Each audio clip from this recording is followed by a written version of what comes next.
punya fisik. Cuma dulu sudah kita pahami bahwa jin ya diciptakan oleh Allah dari api, manusia terbuat dari tanah. Itu sudah bentuk fisik.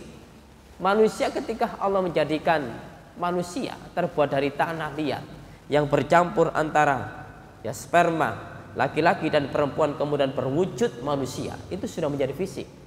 Sudah tidak berbentuk tanah liat lagi. Demikian juga jin. Yang Allah ciptakan jin itu dari api, itu sudah tidak berwujud api lagi. Sehingga berbentuk fisik, maka ketika mendengar azan dikumandangkan, setan lari terbirit-birit hingga kepentut. Demikian juga manusia.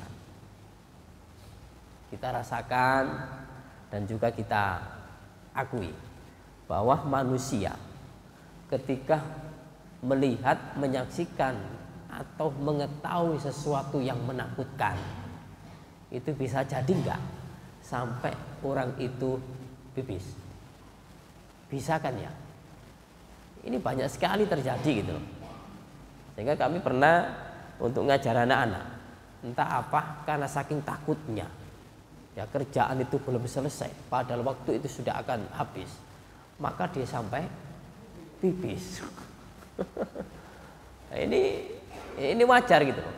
Sehingga takutnya itu masuk ke otak, kemudian ke hati, kemudian ke seluruh tubuh. Sehingga maaf yang semestinya tadi ya kentut itu bisa tertahan, pipis itu bisa tertahan, beol itu bisa tertahan, maka membuka sehingga pipis itu akan keluar dengan sendirinya karena nggak tahan menahan rasa takut yang dihadapi itu. Demikian pula jin atau setan itu. Nah, ini ketika kita memperhatikan dari redaksi yang pertama, kemudian redaksi berikutnya bahwa Syekh Majdi pun juga menambahkan bahwa azan itu berisi kalimat-kalimat tauhid seperti la ilaha illallah. Itu kalimatnya tidak ada ilah selain Allah. Tidak ada ilah sembahan yang berhak untuk disembah selain Allah. Nah, dari kalimat adzan yang berisikan dengan kalimat tauhid dan juga syiar-syiar Islam, ini membuat setan putus asa. Mau menggoda tidak mampu. Jadi putus asa. Sehingga tidak heran bahwa kalimat-kalimat tauhid itu bisa digunakan untuk mengusir jin. Ya, bisa digunakan untuk mengusir jin. Tidak hanya azan saja. Di dalam Al-Quran banyak sekali kalimat-kalimat tauhid. Sehingga Rasul pun juga banyak sekali menyampaikan tentang ayat-ayat Al-Quran yang khususnya. Ya. Secara lafzi, secara redaksi dan isinya itu isinya kalimat tauhid, maka setan pun juga akan lari ketakutan. Satu contoh saja, di dalam surat Al-Baqarah 255. 255 itu yang terkenal dengan ayat kursi. Ayat kursi itu kan isinya ketauhidan juga, sehingga setan mengakui dengan kalimat ayat-ayat tauhid yang berisi dalam surat Al-Baqarah 255 itu. Setan merasa ketakutan, jin mengakui bahwa kalau kalimat itu disebut, maka setan pun kepanasan. Makanya dalam kisah hadis, Rasulullah itu pernah mewakilkan sahabatnya Abu Hurairah ketika bulan Ramadan. Ketika bulan Ramadan, Abu Hurairah itu diminta untuk mewakili menjaga zakat. Tumpukan makanan yang dikeluarkan oleh orang-orang yang menukar zakat itu sehingga ditumpuk dalam masjid. Saat ditumpuk dalam masjid ada orang langsung mengambil, lalu ditaruh di wadahnya. Maka Abu Hurairah bilang gini, Pak, jangan gitu. engkau akan saya laporkan ke Rasulullah SAW. Alasannya orang tersebut apa? Jangan. Tidakkah engkau tidak belas kasihan pada diriku? Saya ini butuh orang miskin. Saya ini memberikan keluarga yang betul-betul tidak mampu gitu. Jadi Abu Hurairah mendengar alasan orang tersebut beliau lepas. Kemudian apa? Beliau bilang, besok tidak akan saya kembali. Besok saya tidak akan balik lagi. Kemudian paginya Rasul tahu, wahai Abu Hurairah, apa sih yang gerangannya terjadi tadi malam? Iya, saya tadi malam itu nangkap orang. Kemudian saya akan menyampaikan ke Paduka. Beliau dengan alasan untuk memenuhi kebutuhan keluarganya yang sangat butuh. Aku tidak tahan, belas kasihanku betul-betul ada gitu. Maka saya lepaskan orang tersebut. Apa kata Rasulullah? Wahai Abu Hurairah, beliau nanti akan balik lagi. Kemudian malamnya Abu Hurairah jaga lagi. Ternyata orang itu lagi mengambil lagi. Ditangkap oleh Abu Hurairah. Engkau akan saya laporkan ke Rasulullah. Maka beliau alasannya sama. Keluarga aku ini butuh. Ya, tolong lepaskan aku, besok aku tidak akan balik ke sini lagi. Alasan yang kedua, Abu Hurairah pun juga menaruh belas kasihan dilepas. Maka Rasul paginya pun juga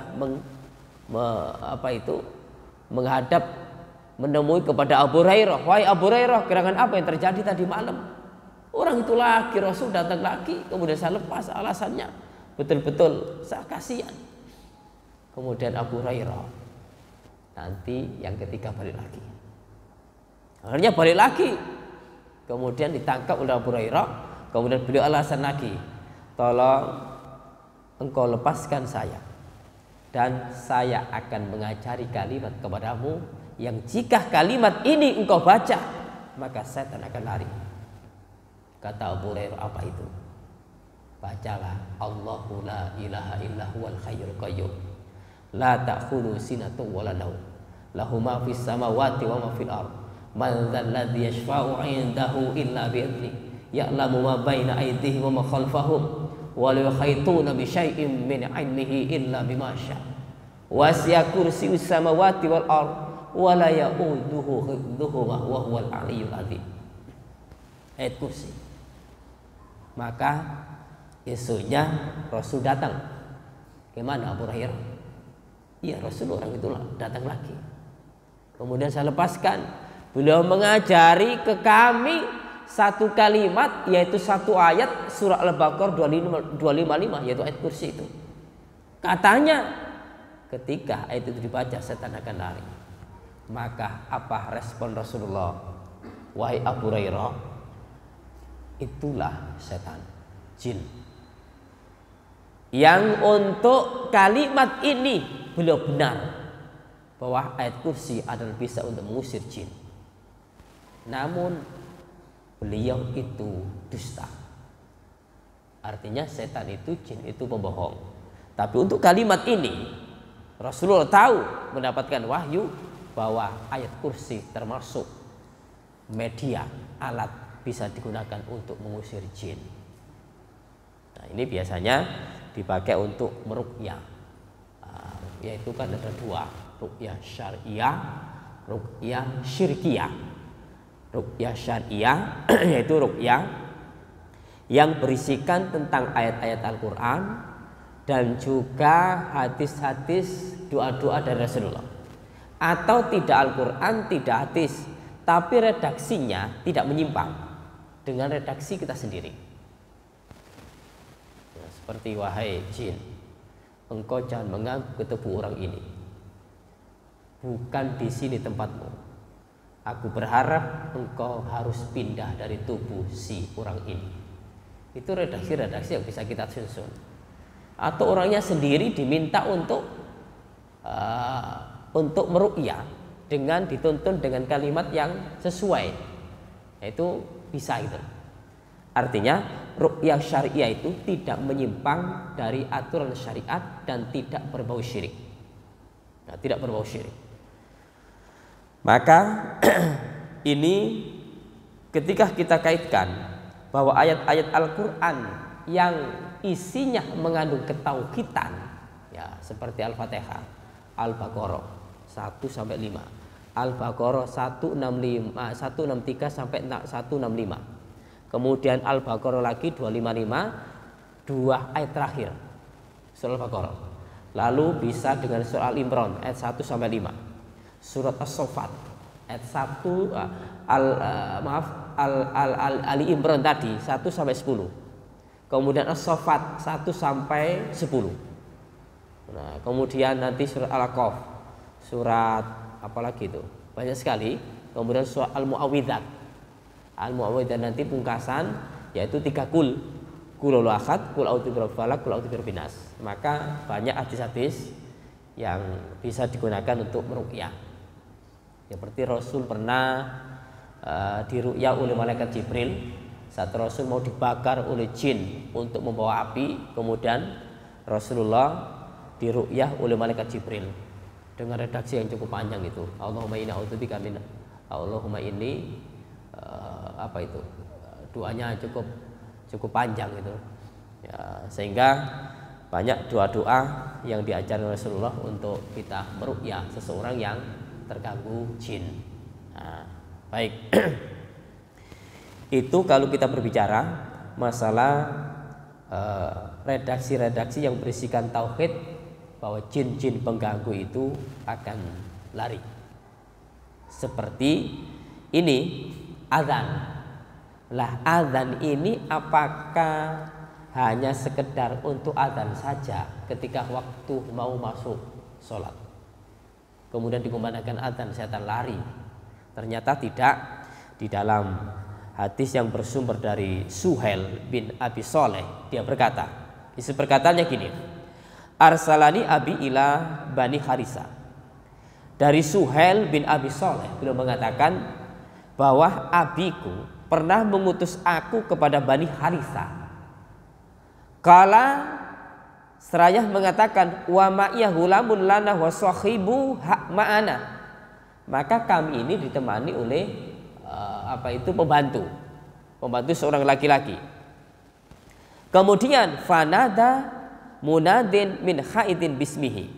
Maka ada seorang yang menyeru, memanggil di belakang kebun itu dengan namanya. Qala, maka abinya Suhail tadi ketika diceritakan oleh anaknya tadi, beliau mengatakan fasraful ladzi ma'i alal khaid falam yara syai'an. Maaf, ceritanya si Suhail bilang gini, maka pembantuku tadi mencari suara yang di belakang kebun tadi, dicarinya. Suara itu dari mana? Ternyata nggak ketemu, gitu. Nggak ada orangnya, tapi bersuara. Kemudian fadzakartu dzalika li abi, lalu aku bercerita kepada abiku tentang seseorang yang telah berada di belakang kebun itu dengan memanggil namanya. Qala, maka si abi tadi mengatakan, lau sya'urtu annaka talqa hadzah lam ursiluk. Kalaulah aku mengetahui bahwasanya engkau menjumpai perkara ini, maka aku tidak akan mengutusmu. Kata abinya Abi Soleh tadi. Kemudian walakin idza sami'tu sautan, tetapi ketika engkau mendengar suara seperti ini,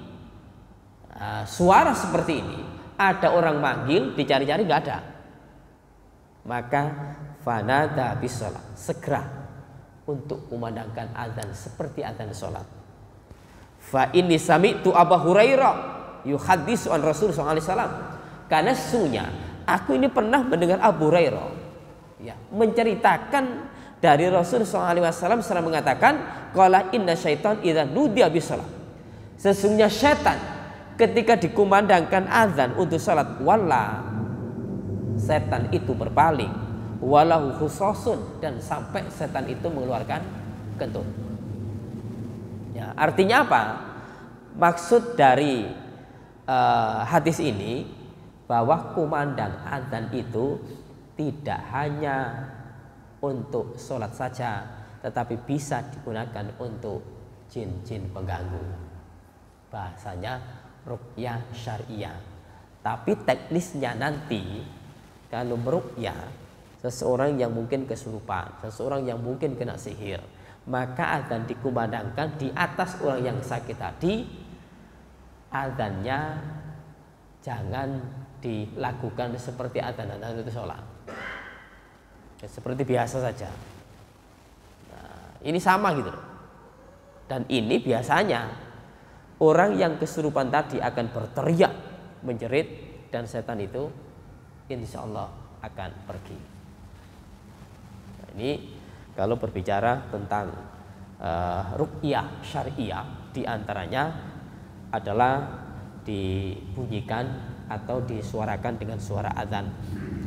Dan juga Syekh Al-Utsaimin pun juga mengatakan yang demikian, bahwa adzan itu diantara media bisa digunakan untuk mengusir setan. Ya, baik, Bapak Ibu jamaah yang dimuliakan Allah Subhanahu wa taala, maka sebagai seorang muslim ketika mendengar suara adzan, ya, setan lari, dan ini menunjukkan hinanya setan.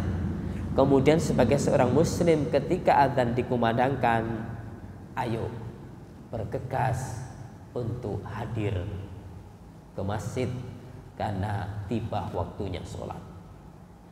Sehingga Rasul pernah menyampaikan, lau ya'lamun nas ma fin nida wa shafil ula. Kalaulah manusia itu mengetahui apa yang ada dalam azan itu, dan ketika berada di shaf yang pertama, summa lam yajidu illa ayastahu, kemudian mereka tidak mendapati kecuali dengan cara berundi, las tahamu, pasti mereka akan berundi. Artinya saking tinggi nilainya orang hadir untuk sholat jamaah, maka nilai yang diberikan Allah lewat Rasulullah SAW itu begitu besar, begitu besar. Nah, sehingga respon sebagai seorang muslim untuk adzan berkumandang, ayo bergegas untuk hadir di masjid yang dikumandangkan adzan itu. Nah, ini yang berikutnya dari penjelasan yang ada.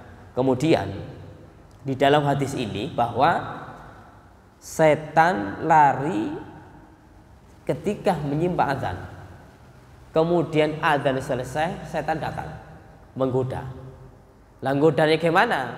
Antara azan dan iqamah, apa yang dilakukan oleh jamaah? Rata-rata sholat sunang ya. Kemudian nek kapane mboten sholat berarti napa? Berdoa kan ya. Sholat dan berdoa antara azan dan iqamat itu digoda oleh setan. Digoda oleh setan. Setan yang takut tadi azan dan iqamat. Kemudian ketika iqamat berkumandang, maka setan lari. Iqamat selesai, datang lagi. Nah, ini setan sampai betul-betul ketakutan yang sama persis ketika mendengar iqamah berkumandang dengan redaksi yang cukup pendek itu. Ya, lebih panjang. Yang panjang itu azannya, kemudian iqamahnya pun juga ya enggak terlalu dipanjangkan, maka setan pun juga lari. Lalu habis iqamah, setan datang lagi. Maka seseorang ketika sholat itu digoda. Lah kalimat-kalimat yang ada di sholat itu setan tidak merasa takut. Sampai di dalam hadis tadi bilang gini, udkur kaza, ingatlah ini, ingatlah ini. Yang semestinya seseorang itu ketika akan melaksanakan sholat konsentrasi, sholat apa yang aku lakukan? Ketika berkumandang Allahu Akbar, khusyuknya luar biasa. Tapi ketika saat itu setan pun juga hadir, sembari menggoda manusia. Lewat mana? Kata Rasulullah SAW, inna syaitan yajri minal insan majrodam. Sesungguhnya setan itu berjalan dalam tubuh manusia lewat aliran darah. Lewat aliran darah. Sehingga pikiran kita yang sudah dirasuki oleh jin, oleh setan, maka pikiran kita pun juga akan melayang kemana-mana. Karena setan menggoda, ingat ini, ingat ini. Yang tadinya tidak ingat apa-apa, katanya tadi 5 lam yakul yadkur, padahal tadi tidak ingat. Tapi ketika sholat dimulai, mikir temuti kemana-mana. Ini digoda oleh setan. Sampai nanti urusan jumlah rakaat saja. Kadang manusia itu tidak tahu berapa rakaat yang aku lakukan ini. Ya, sehingga nanti ada urusan untuk sujud sahwi. Ya, maksud kami di dalam permasalahan ini sungguh setan itu menggoda manusia dalam semua tingkah. Di antaranya tadi adalah ada sesuatu yang dikecualikan, yaitu azan berkumandang dan iqamat berkumandang. Itu setan pergi kemudian datang lagi.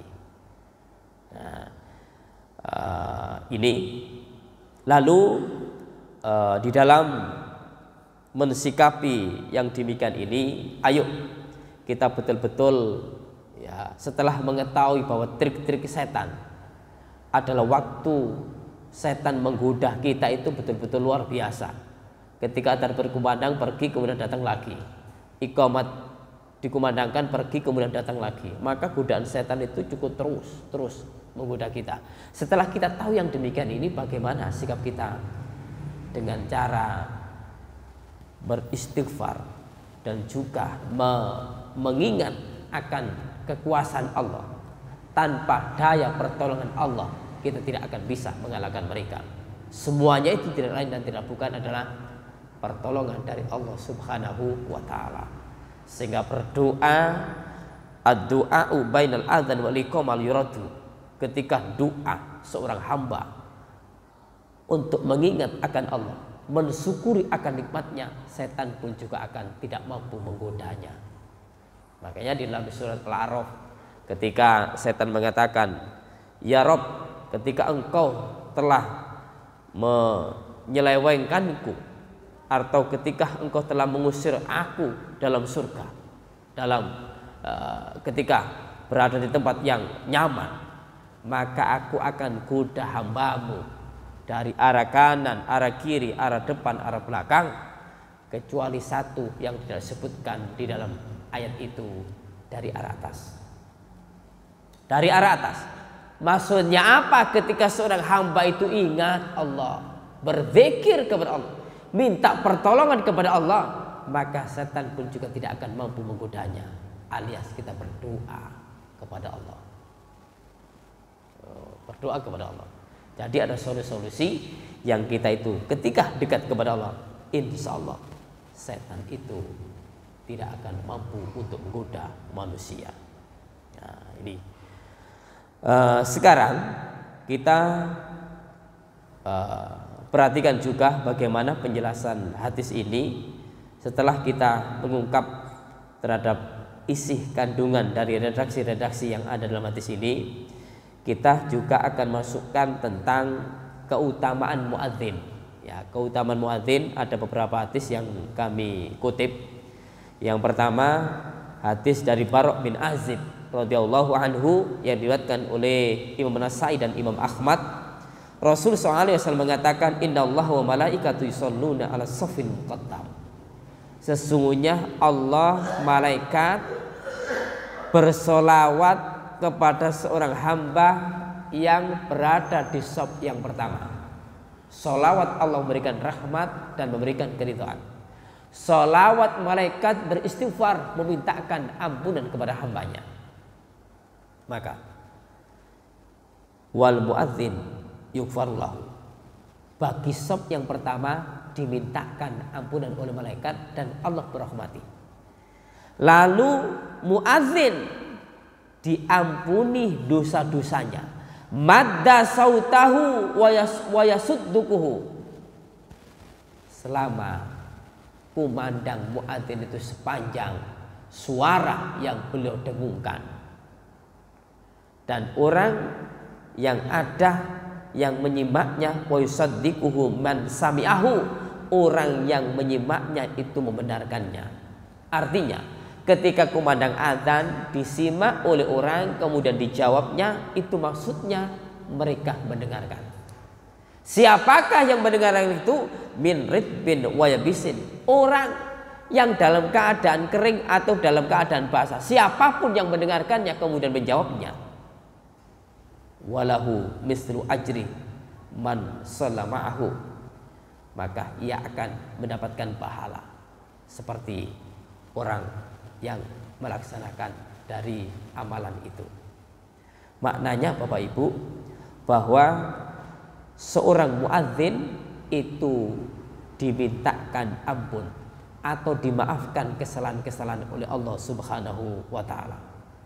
Yang kedua keutamaan muadzin juga. Rasul sallallahu alaihi wasallam bersabda yang diriwayatkan oleh Abu Dawud, Tirmidzi dan Ibnu Khuzaimah, al-imamu dhaminun wal muadzinu mu'tamanun. Imam itu bertanggung jawab. Kemudian muadzin itu orang yang dipercaya. Maka Rasul mengatakan, Allahumma arsid al-a'immah, ya Allah berilah petunjuk kepada para imam. Wafir lil muadzinin, dan maafkan kepada orang yang mengumandangkan azan. Orang yang mengumandangkan azan didoakan oleh Rasulullah. Ya, dapat doa dari Rasulullah untuk dimaafkan dosa-dosanya, siapapun orangnya. Tidak hanya tertentu kepada orang yang suaranya bagus, suaranya gembret pun, kalau mau mengumandangkan azan itu mendapatkan doa dari Rasul sallallahu alaihi wasallam. Ini keutamaan dari orang yang mengumandangkan azan. Ada dua yang bisa kami sampaikan untuk mengambil dari hadis-hadis yang ada. Lalu kita perhatikan juga, ketika orang itu sudah mendengarkan azan, berada di masjid, lalu bagaimana sih sikap syariat atau syariat mengajarkannya? Apakah boleh orang yang sudah mendengarkan azan kemudian artinya balik ke rumah, tidak ikut sholat jamaah atau keluar dari masjid, apakah boleh? Ya, dijelaskan dalam hadis yang pertama, la yasma'u nida fi masjidi hadza summa yakhruju minhu. Tidak seorang pun yang telah mendengar, tidak ada seorang yang menyimak azan berkumandang di masjidku ini, hadza summa yakhruju minhu, kemudian orang itu keluar, illa li hajatin, kecuali ada keperluan, summa la yarji'u ilaihi, kemudian tidak keluar, tidak kembali darinya, illa munafik, kecuali orang munafik. Maknanya, kalau ada orang yang sudah mendengarkan azan di masjid kemudian tidak ikut sholat jamaah, keluar pulang, tidak ada keperluan apa-apa, maka ini tersebut sebagai orang munafik. Orang munafik.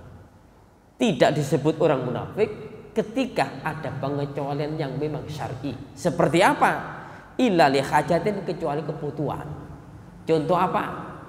Ketika azan dikumandangkan selesai kemudian sholat didirikan, lalu udzur apa? Orang itu batal kemudian wudhu ke belakang masjid, ternyata lampunya mati, air habis, pulang ke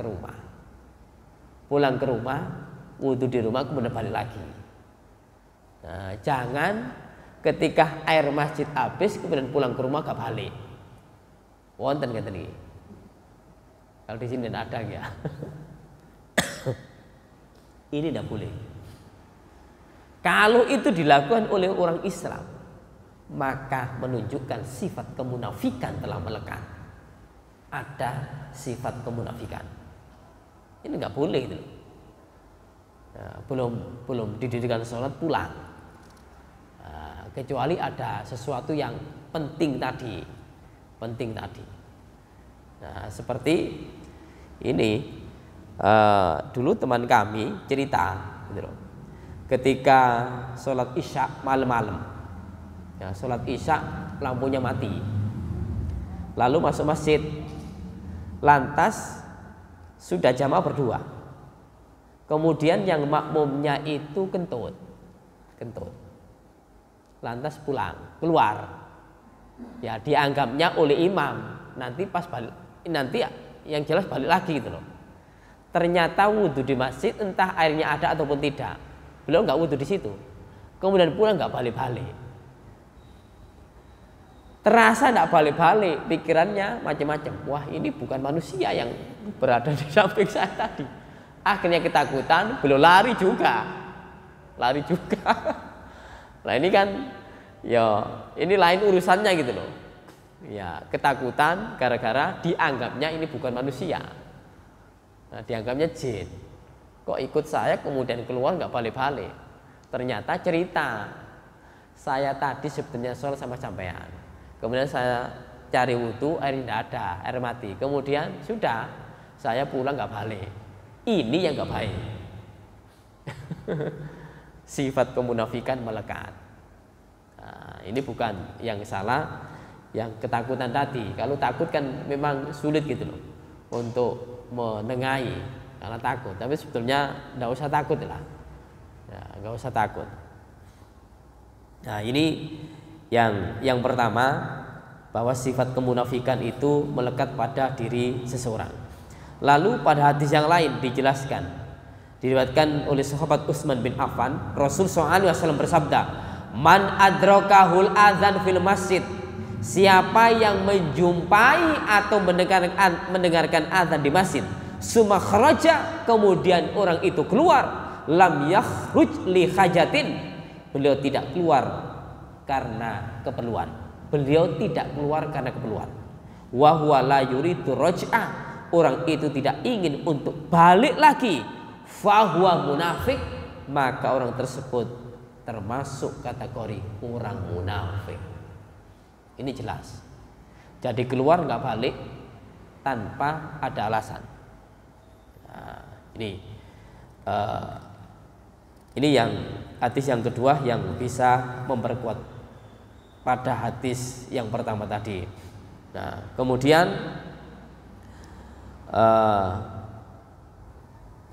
dijelaskan pada hadis yang lain, ini menjadikan sebuah pelajaran penting bagi kita, bahwa ketika sesuatu yang mendesak, ketika sesuatu yang perlu, dicontohkan Rasul SAW sendiri. Hadisnya diriwayatkan oleh Imam Bukhari dan Muslim, agak panjang. Hadisnya seperti ini: uqimatis shalah, iqamat dikumandangkan, fakumna fa'dalna sufuf, maka kami berdiri, para sahabat bilang gitu, maka kami berdiri dan meluruskan saf-saf, dan meluruskan saf-saf. Qabla ayakhruja ilaina Rasul sallallahu alaihi wasallam, sebelum Rasul sallallahu alaihi wasallam itu datang ke kami. Fa'ata Rasul sallallahu alaihi wasallam kata idza qama fi musallana qabla yukabbir, maka Rasul sallallahu alaihi wasallam datang ke kami hingga ke tempat kami sebelum dilakukan takbir. Jadi maksudnya gini, bahwa iqamah dikumandangkan, jamaah itu baris dulu. Ya, iqamah dikumandangkan, jamaah sudah baris dan rapi. Imamnya Rasul itu belum datang. Ketika sudah rapi, Rasul baru datang. Maka dzakara fansarafa, Rasulullah SAW ingat sesuatu ketika datang untuk akan berangkat ngimami tadi. Beliau ingat sesuatu, lalu beliau keluar. Nah, ini malah semakin jelas. Iqamat sudah dikumandangkan, barisan shaf sudah rapi, Rasul sudah datang, tiba-tiba Rasul itu ingat sesuatu, kemudian beliau keluar. Apa yang beliau lakukan? Waqala lana. Maka Rasul bilang gini ke kami para jamaah, dibilang gini sama Rasul, maka aku harap kalian tetap di tempat kalian, Jangan pindah gitu, jangan pindah. Falam nazal qiyaman nantadhiruhu hatta kharaja ilaina. Maka kami tidak pindah. Kami menunggu kepada Rasulullah SAW hingga Rasul balik ke kami. Hingga Rasul balik ke kami. Wa qadih tasala yantufu ra'suhu ma'an. Maka sungguh telah basah kepala Rasulullah itu dengan sebab adanya air. Fakabbar fasola bina, maka Rasul bertakbir, maka sholat bersama kami. Ini maksudnya adalah ketika seseorang itu ikut sholat berjamaah, kemudian ada sesuatu yang lupa, lalu keluar balik lagi, tidak apa-apa. Ini dicontohkan Rasulullah. Padahal Rasulullah itu imam, mau ngimami kemudian ingat sesuatu, beliau keluar kemudian balik lagi. Maka ini tidak mengapa, baik bagi imam ataupun bagi yang lain. Rasulullah meminta kepada para sahabat untuk tetap di tempat. Nah, ini pernah terjadi di Madinah. Nah, jenengan lihat di YouTube. Ketika imamnya itu batal, ya batal keluar. Kemudian jamaah tetap. Lalu imamnya balik lagi kemudian sudah lanjut. Tapi kita kan relax gitu loh, relax. Ketika imamnya mungkin tidak ada, maka kita tunggu imam sampai datang. Tapi kalau imamnya ada yang lain, maka imamnya bilang gini, Pak, tolong saya ada sesuatu mendadak, aku keluar. Tolong digantikan yang lain. Ini pun juga tidak apa-apa. Atau Pak, tolong diam dulu sebentar, saya ke belakang. Kemudian ditunggu. Maka sholat lagi. Menunggu hal yang seperti ini tidak mengapa, karena keluarnya imam ada keperluan yang syar'i. Ada keperluan yang syar'i. Maka boleh. Ya, boleh. Nah, hal-hal ini kan ya kadang-kadang terjadi, cuma langkah gitu loh, langkah. Ya, malah teman kami itu khotib Jumat. Khotib Jumat ngajak anak kecil, anaknya. Ini anak kami. Ya, ngajak anaknya, kemudian waktu sudah sedang berlangsung khutbah, itu anaknya minta pipis. Anaknya minta pipis. Apakah ini diikuti ataukah tidak? Ya rileks saja. Waktu khutbah turun, kemudian anaknya diajak ke kamar mandi pipis, kemudian balik lagi lanjutkan khutbah. Tidak apa-apa. Lain dengan sholat. Lain dengan sholat. Artinya balik lagi kan sudah harus diganti gitu loh. Harus diganti. Nah, ketika sekarang gini, umpama sudah jadi imam ya, kemudian anaknya merengek, nangis minta pipis, bagaimana responnya?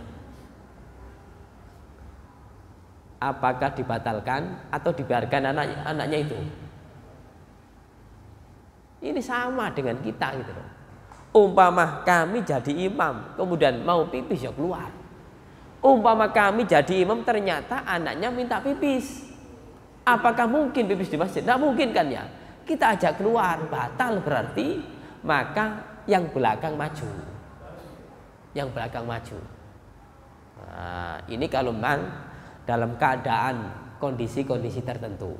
Tapi yang jelas sudah kita persiapkan bahwa anak kita ajak itu jangan sampai minta pipis. Ternyata sudah pipis, ternyata sudah di masjid minta pipis juga.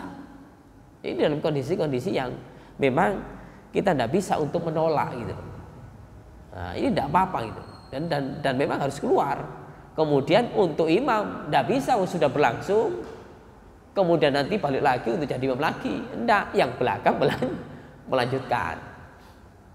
Nah, ini yang mungkin terjadi. Ya, atau imam tidak boleh dipaksa gitu loh. Kalau memang kebelet tipis, ya keluar. Yang belakang siap untuk menggantikan.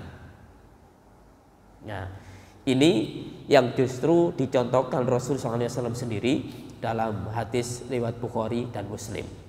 Maka hal-hal yang lain bukan hanya sekedar jadi imam saja, bukan hanya jadi imam saja, jadi yang lain pun juga boleh. Ya, memang seharusnya harus diselesaikan dulu perkara yang penting, karena itu akan mengganggu kekhusyuan di dalam sholat kita. Ini seperti makanan juga demikian. Ketika hadir makanan sudah disediakan, kemudian hadir sholat, kira-kira makan dulu apa sholat? Makan dulu agar tidak ingat, ya tidak mengganggu sholat kita. Tapi hadis ini pun para ulama menjelaskan, ini bagi mereka yang memang ya dalam posisi butuh untuk makan, artinya lapar gitu.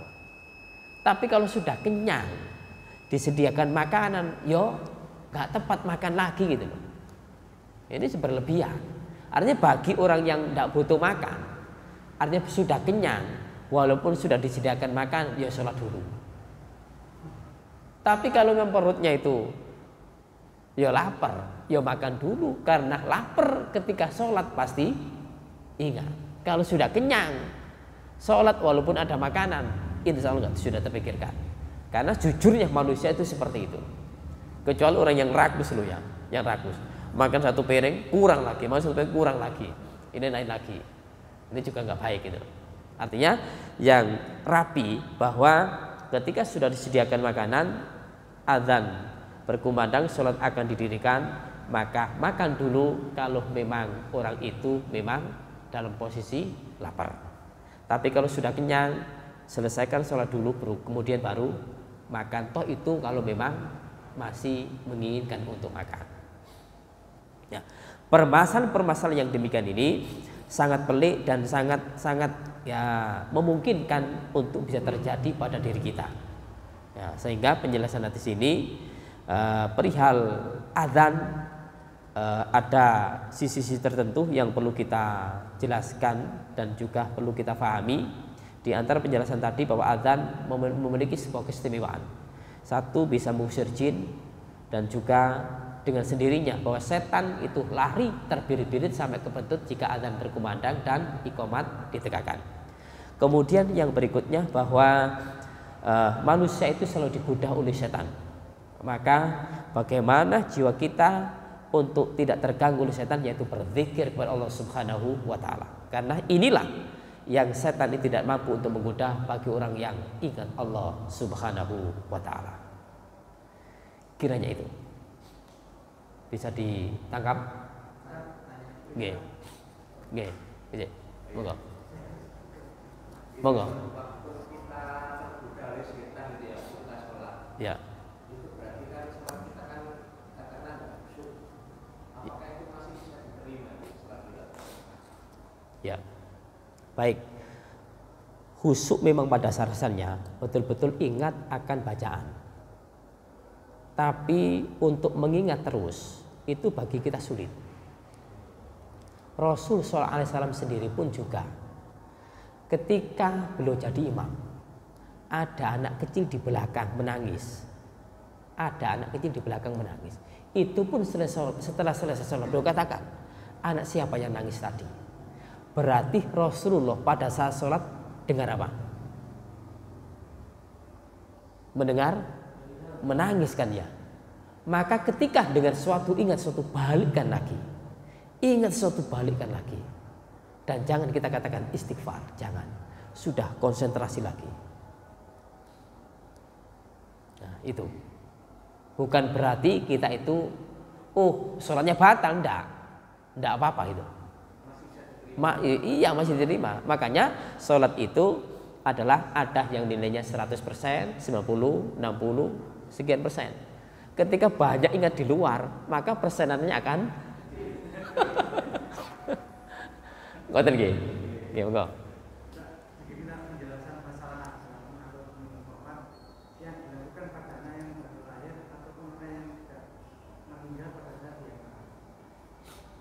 Adzan. Oh, okay. Baik, untuk adzan kepada anak baru lahirnya. Anak baru lahir di dalam putusan tarjih, bahwa hadis itu termasuk hadis yang dhaif. Yang Suyuti mengatakan bahwa hadis itu dhaif. Sehingga untuk hal ini kami tidak memakai. kami tidak memakai untuk mengumandangkan azan bagi anak yang baru lahir.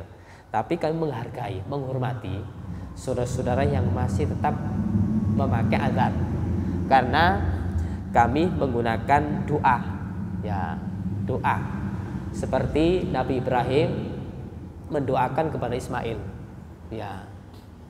Atau redaksi doanya gini, u'idzukuma, apa itu? Saya meminta perlindungan, ya, saya minta perlindungan kepadamu atas kamu, mungkin kepada anak kita dan istri kita. U'idzukuma min kulli syaithanil lamah wa min kulli ainin lamah, ya, dari setan yang telah menggoda manusia. Dari setan yang menggoda manusia. Artinya ada redaksi tertentu bagi anak yang baru lahir untuk kita bacakan doa-doa yang diajarkan oleh Rasulullah SAW. Sehingga untuk hal ini kami tetap menghargai mereka yang memakai hadis itu. Ya, kami mengikuti pendapat yang bahwa hadis itu ada kelemahan. Sehingga balik kepada orang yang sudah meninggal, ya, berada di mana itu? Di kuburan kan, ya. Nah, di liang lahat diadzani. Sebetulnya untuk azan berada di liang lahat itu tidak ada hadisnya sama sekali. Tidak ada. Yang ada waktu lahir tadi. Yang ada waktu lahir. Tetapi adanya hadis yang ada dalam waktu lahir itu tadi, orang yang menggunakan azan ketika berada di liang lahat itu menggunakan kias itu. Namun itulah yang disebut dengan kias fasidul iktibar, kias yang rusak. Sehingga hadis, kalau ada hadis azan dikumandangkan waktu lahir, maunya orang lahir saja diadzani, orang meninggal juga harus diadzani. Karena tidak ada model seperti ini. Tapi mereka memakai. Sehingga kami tidak cocok untuk itu. Hadisnya tidak ada. Ngoten ya. U'idzukuma bikalimatin tamati, agak lupa. Ya, kami sedang menyusun buku ruqyah, ya, buku ruqyah. Tadi di antara hadisnya saya cantumkan. Ini kalau lupa itu nggak ingat gitu loh. Ya, ini mudah-mudahan, ya, terus bergeliat kami untuk menyelesaikan itu. Jadi antara hadis-hadis tadi saya cantumkan dan lafaz-lafaz adzan saya cantumkan dan beberapa ayat kami cantumkan juga. Ngoten Pak Ing ya. Pripun? Baik, mudah-mudahan bisa diterima dengan baik. Akhir kalam kita tutup dengan doa kafaratul majelis. Subhanakallahumma wa bihamdika asyhadu an la ilaha illa anta astaghfiruka wa atubu ilaik. Wassalamualaikum warahmatullahi wabarakatuh.